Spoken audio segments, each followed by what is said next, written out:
Hello, I'm Samantha Nolan-Smith, and this is Lessons in Visibility. In this show, we ask what can be learned from the two faces of visibility. The first involves stepping forward and choosing to be seen and heard. The second opens you up to new ways of seeing and hearing the world around you. Welcome to the show. Hello, it's lovely to be with you again. And I'm recording this directly after running a workshop inside Women Speaking Up about full expression. There were many lovely insights in the workshop, and I wanted to share them with you because there's a really precious energy that can form around a group of people getting together, being open about their fears and their aspirations, and then doing some of the work around connecting with their inner wisdom. And the messages that come through as we take some guided visualizations and other clearing exercises always surprises and delights me. I love the way that the subconscious speaks to the conscious mind, how creative it is, how expressive it is, and the different messages that different people need to hear.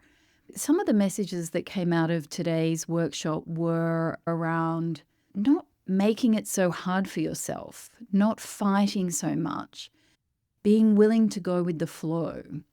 And different people had different images pop up, different messages come up around not fighting so hard, around not needing to make it so difficult. And I feel like that is a really important message all the time, but I think the more that the world becomes complex or difficult or distressing, the more that the external environment feels problematic, the more important it is to remember this message of let it be easy, go with the flow. There's an image that came up in the workshop, which has come up also for me many times over the years, which is the image of a river. And often you can get to the bank of a river in a visualization, for example, and sometimes that river can be dry and that's its own message. And other times the river can be very full and you're wanting to cross across to the other side and it feels insurmountable. It feels impossible to cross there. And in that moment, often the message can be just step into the river and let it take you where it's going to take you. And when we get that message, it's so useful to be reminded that the mind can have one idea about where we're supposed to go and what it's supposed to look like and how we're supposed to get somewhere. But the energy of life is ready to take you elsewhere, is ready to take you on a different sort of adventure.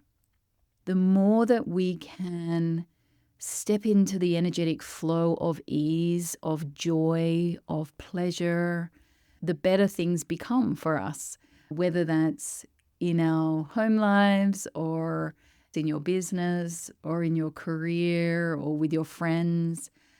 And that's not to say that there aren't moments that are really important to speak up, to stand up, to hold our ground, to direct the energy of the universe in a particular way. But my experience is that most of the time, what most human beings need to learn is we're quite good at doing that because we have willpower and we have ego and we're able to direct things as we wish them to be directed. And what the lesson is the lesson of letting go. It's the lesson of trusting. It's the lesson of knowing that the universe has your back and being willing to let it take you where you need to go, the place that you perhaps can't visualize at this moment because it's around the bend and it's not something that the conscious mind is aware of or knows about. But the subconscious mind, the more expansive self, has access to, knows what's coming, and is trying to lead you in that direction. There was another beautiful message that came through from one of the students, which was, I'm more free than I let myself be. And I think that this is true in every single circumstance of the human experience. Whatever our external circumstances might be, there is a freedom that exists within and that is accessible to all human beings, no matter the circumstances. And that can feel challenging to hear because it implies to some people, well, does that mean we should never fight for freedoms, or that we should just pretend like everything's fine and that there aren't people who are enslaved or there aren't people who are suffering? And no, that is not what it means. What it means is that we are more powerful when we're able to tap into that freedom that is always present, always here, and act from that place. So it's not pretending like external circumstances aren't happening. It's not ignoring the realities of the world. What it's doing is it's resourcing you to then meet those realities in a different way. And I think that is such an important nuance and perspective to remember as you're moving through life. Whenever you feel weighed down or restricted in how should I do things? How am I supposed to show up? What am I supposed to be saying? What is acceptable to others?